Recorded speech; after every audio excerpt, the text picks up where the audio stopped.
ஆண்டவராக இயேசு கிறிஸ்து நாமத்தினாலே உங்கள் அனைவரையும் நான் வாழ்த்துகிறேன். சிலுவைக்கும் எனக்கும் என்ன சம்பந்தம் இருக்கிறது? சிலுவை எந்த வகையில் என்னோடய வாழ்க்கையோடு கூட அது இணைந்து இருக்கிறது என்பதை குறித்து தான் பார்க்க போகிறோம். இந்த 2 நாட்களில் அதிகமாக சிலுவையில் உள்ள வசனங்கள், ஆண்டவருடைய பாடுகள் எல்லாவற்றையும் நாம் தியானித்திருப்போம். இன்றைக்கு நம்முடைய தியானத்துக்காக எடுத்துக்கொண்ட வேத பகுதி கலாத்தியர் 5ஆம் அதிகாரம் வசனம் 19 இருந்து 26 வரை இருக்கிற வசனங்களை நாம் தியானிக்கலாம். கலாத்தியர் எல்லாருக்கும் ஒரு தெரிந்த வேத பகுதி. அதில் முதல்ல ஆரம்பிக்கிறது மாம்சத்தின் கிரியைகள். அது என்னன்னு சொல்லி வாசிக்கிறோம். மாம்சத்தின் கிரியைகள் விபச்சாரம், வேசித்தனம், அசுத்தம், காமவிகாரம், விக்கிரகாராதனை, பில்லிச்சூனியம், பகைகள், விரோதங்கள், வைராக்கியங்கள், கோபங்கள், சண்டைகள், பிரிவினைகள், மார்க்க பேதங்கள், பொறாமைகள், கொலைகள், வெறிகள், களியாட்டுகள் முதலானவைகளை. இப்படிப்பட்டவர்களை செய்கிறவர்கள் தேவனுடைய ராஜ்யத்தை சுதந்திரிப்பதில்லை என்று முன்னே நான் சொன்னது போல உங்களுக்கு சொல்லுகிறேன். இன்னைக்கு நிறைய பேர் பாவம் அப்படின்னு சொல்கிறதே விபச்சாரத்தை மாத்திரம் சொல்லுவாங்க, வேசித்தனத்தை சொல்லுவாங்க, ஒரு குடிக்கிறத சொல்லுவாங்க, இன்னும் ஒரு சிலர் சில பாவங்களை சொல்லுவாங்க. ஆனால் யாருமே அதிகமாக பெருமை, பொறாமை, கோபங்கள், வைராக்கியங்கள், சண்டைகள், மார்க்க இதெல்லாத்தையும் நம்ம கண்டுக்கிறதே இல்லைலாம். அதில் சிலர் இப்படி சொல்லுவாங்க, பாவங்களில் மன்னிக்கக்கூடிய பாவங்கள் உண்டு, மன்னிக்க கூடாத பாவங்கள் உண்டுன்னு சொல்லுவாங்க. பாவங்கள்னு சொல்லியாச்சுனாலே எல்லாமே ஆண்டவர் மன்னிக்கிறார். அதே நேரத்தில் எல்லாமே பாவங்கிறது பாவம்தான். ஆனால் எனக்கு அதில் அந்த பாவங்களில் எனக்கு ஒரு 3-4 பாவம் தவிர மீது எல்லாம் இல்லை. அந்த 3 பாவ வைராக்கியம், சண்டை, கோபங்கள், பொறாமைகள், மார்க்கம், இது 5 தான் எனக்கு இருக்குது. மீதி எல்லாம் எனக்கு இல்லைன்னு சொல்லிங்கன்னா அது இன்னும் சந்தோஷமான காரியம் அல்ல.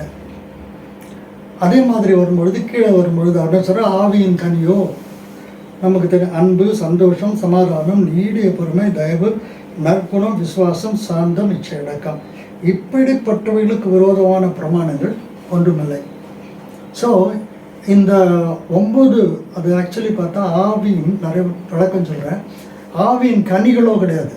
ஆவியின் கனியோ ஒரு ஆரஞ்சு பழம் மாதிரி, அது ஒரே ஒரு தான், பலாப்பழம் மாதிரி, அது ஒரே பழம், அதில் சுளைகள் தனித்தனியாக இருக்கும். அந்த மாதிரி இது 9 சுளைகள் உள்ள ஒரே ஒரு ஆவி. வரங்கள் 9 வித்தியாசமான வரங்கள் உண்டு. ஆவியின் கனிகள் 9 ஆனாலும் அது எல்லாமே ஒன்று தான். ஆவியின் வரங்கள் இருக்கலாம், இல்லாமல் இருக்கலாம், ஒரு சிலது இருக்கலாம். ஆனால் கனின்னு வரும்போது கண்டிப்பாக நமக்கு எல்லாமே இருந்தாகணும். அதில் ஒரு கனியை பற்றி மாத்திரம் நான் அந்த பகுதியை மாத்திரம் விளக்கம் சொல்லிட்டு போகிறேன். விசுவாசங்கிறது உங்களுக்கு அங்கே வரங்கள்லேயும் வரும், கனியிலையும் வரும். அப்போ வரத்தில் இருக்க விசுவாசத்துக்கும் கனியில் இருக்க வித்தியாசத்துக்கு என்ன வித்தியாசம்னு பார்த்தீங்கன்னா, வரத்தில் இருக்கிற விசுவாசம் வரம், கனியில் இருக்கிறது டிரான்ஸ்லேஷனில் தப்பாக போட்டிருக்கேன். It is not faith, it is faithfulness. உண்மை உள்ளவர்கள். என் வீடு எங்கிலும் மோசே என் வீடு எங்கிலும் உண்மை உள்ளவன், யோசேப்பு உண்மை உள்ளவர். அப்போ அந்த மாதிரி விசுவாசம் நீங்கள் சொல்கிறது அந்த வரத்தில் வர விசுவாசம் இல்லை. இது கர்த்தர் நம்மை மேல் நம்பிக்கை வைத்திருக்கிறார். அதுதான் அவர் நம்ம நம்பக்கூடிய, அவர் என்னை உண்மை உள்ளவன் என்று சொல்லி எனக்கு ஊழியத்தை கொடுத்துருக்காருன்னு சொல்லி பவுல், அதான் விசுவாசம். இப்போ இங்கிருந்து நேராக கீழே வருவோம். கீழே வரும்பொழுது கிறிஸ்துவனுடையவர்கள் தங்கள் மாம்சத்தையும் அதன் ஆசை இச்சைகளையும் சிலுவையில் அறைந்திருக்கிறார்கள். நாம் ஆவியிலே பிடித்திருந்தால் ஆவிக்கேற்றபடி நடக்கவும் கடவும், வீண் புகழ்ச்சியை விரும்பாமலும், ஒருவரை ஒருவர் கோபமூட்டாமலும், ஒருவர் மேல் ஒருவர் பொறாமை கொள்ளாததும் இருங்கள். அப்போ சிலுவையில் நாம் அறையப்படணும். கிறிஸ்து சிலுவையில் அறையப்பட்டால் அது ஓகே, நடந்து முடிஞ்ச கதை. அவர் அதுலேருந்து அடக்கம் பண்ண விட்டார், உயிரோடு இருந்தார், இன்றைக்கி ஆவியானவரை நம்மோடு கூட உலாகி கொண்டிருக்கிறார். பட் நம்முடைய மாம்சத்தையும் அதன் ஆசை இச்சைகளை என்ன செய்யணும்? சிலுவையில் நாம் அவரோடு கூட நாம் அறைய ஒப்பு கொடுக்க வேணும். மாம்சத்துக்கு ஒரு ஆசை உண்டு. பவுல் இப்படி எழுதுகிறாரு, நான் செய்ய வேண்டும் என்று விரும்புகிறதை செய்கிறதில்லை, நான் செய்ய விரும்பாததை நான் செய்கிறேன் அப்படின்னு சொல்லிட்டுன்னா சிலர் அது நான் அல்ல, எனக்குள்ள இருக்கிற பாவமே அதை செய்ததுங்கிறார். இதை சொல்லும்போது பவுல் ஒரு அவிசுவாசியால் ஆரம்ப நிலை விசுவாசியெல்லாம் கிடையாது, அப்போஸ்தலராக இருக்கார், சபைகளை ஸ்தாபித்த ஒரு ஊழியக்காரர். அவர் சொல்கிறாரு, எனக்குள்ள 2 பிரமாணங்கள் கிரியை செய்கிறதை பார்க்குறேன். ஒன்று ஆவிக்குரிய பிரமாணம், இன்னொன்று மாம்சத்துக்குரிய பிரமாணம். நான் நிர்பந்தமான மனுஷன், யார் இந்த பாவ சரீரத்திலிருந்து என்னை விடுவிக்கக்கூடும் அப்படிங்கிறாங்க. அப்போ இன்றைக்கு நாம் சிலுவையை தியானித்து முடித்திருக்கிறோம், இல்லை தியானித்து கொண்டிருக்கிறோன்னா, நாம் செய்ய வேண்டிய முக்கியமான காரியம் என்னன்னா, நம்முடைய ஆசைகளையும், நம்முடைய ஆசை இச்சைகளையும், மாம்ச இச்சைகளையும், ஏன் ஆவிக்குரிய இச்சைகளையும் கூட சிலுவையில் அறைய கொல்லப்பட நாம் ஒப்பு கொடுக்க வேண்டும். நிச்சயம் 2 பார்க்கலாம். மாம்சத்தின் நிச்சயம் உண்டு, ஆவியின் நிச்சயம் உண்டு. மாம்சத்தின் நிச்சயம் என்ன? நம்ம எல்லாருக்கும் தெரியும், நான் உங்களுக்கு சொல்ல வேண்டியதில் லைனாக இருக்குது. ஆவிக்குரிய இச்சை என்ன? நான் பெரிய சபை கட்ட வேண்டும், நிறைய ஆத்துமாக்களை ஆதாயம் பண்ண வேண்டும், நிறைய பேரை பரலோகம் கொண்டு போய் சேர்க்க வேண்டும், சபைக்கு எனக்கு இது வேண்டும் அது வேண்டும், எல்லாம் ஆவிக்குரிய இச்சைகள். அதுவும் கூட சிலுவையில் அறையப்பட வேண்டும். நான் சொல்கிறது உங்களுக்கு வித்தியாசமாக தெரியலாம். என்னன்னா, நிறைய நேரத்தில் வந்து நம்முடைய ஆவிக்குரிய இச்சைன்னு சொல்கிறது நம்முடைய மாம்சக்குரிய இச்சையோடு கூட கனெக்டடு.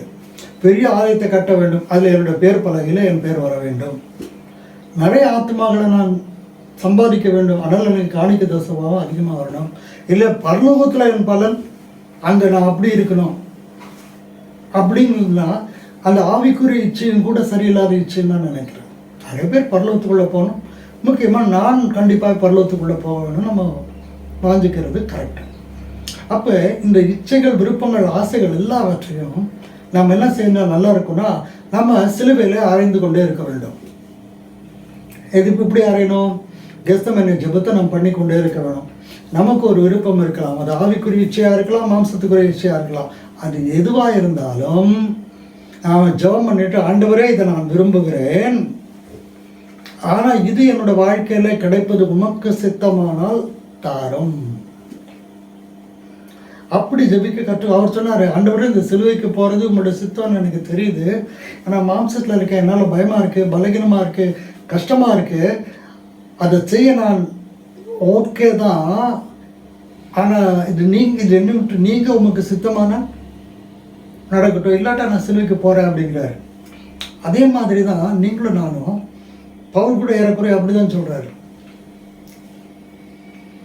ஆண்டவருக்கு சித்தம் எதுவோ, அவருக்கு முள் வைக்கப்பட்டிருந்தது, முள் எடுக்க சொல்லி கேட்கும்போது ஆண்டவர்கிட்ட 3 தடவை கேட்டார், 4வது தடவை கேட்கல, 3 தடவை கேட்கும்போது ஆண்டவர் திருப்பி சொல்கிறது, என் கிருபை, அந்த முள்ளை நான் தான் வச்சுருக்கேன், அந்த முள் உனக்காக நான் அனுமதித்த ஒரு சாத்தானுடைய தூதன்டா, அதை நான் தான் அனுமதிச்சேன். ஏன்னு சொன்னால், நீ உன்னை மேன்மைப்படுத்தி பெருமை அடைஞ்சு பிசாசனுடைய ஆக்கினைக்குள்ளாக போகாதபடிக்கு உன்னை குட்டுகிற சாத்தான, அது ஒருவேளை அது உங்களுடைய மனைவியாக இருக்கலாம், கணவனாக இருக்கலாம், பிள்ளைகளாக இருக்கலாம், சங்க உடன் ஊழியக்காராக இருக்கலாம், வேலை செய்ய யாராக இருந்தாலும், அந்த சாத்தானை வச்சு தான் இன்றைக்கு நம்முடைய ஆவிக்குரிய ஜீவத்தை கர்த்தர் காப்பாற்றுகிறபடினால நாம் ஒவ்வொருவரும் ஒன்று விரும்பும் பொழுது, அது எந்த விருப்பமாக இருந்தாலும் அவர்கிட்ட சொல்லிட்டு, ஆண்டவரே ஆனாலும் என் சித்தத்தின்படி அல்ல நம்முடைய சித்தத்தின்படி ஆகட்டும் அப்படின்னால, யாக்கோபு சொல்கிற மாதிரி கர்த்தருக்கு சித்தமானால் நாம் உயிரோடு கூட இருந்தால் என்னென்ன காரியத்தை நம்ம செய்யலாம்னு சொல்லிட்டு போகிறது தான் நமக்கு ஆசீர்வாதம். அதனால் அவர் சிலுவையில் அறையப்பட்டதை தியானிக்கிற நம்மையும் கூட சிலுவையில் அறைய நம்ம ஒப்பு கொடுக்கணும்.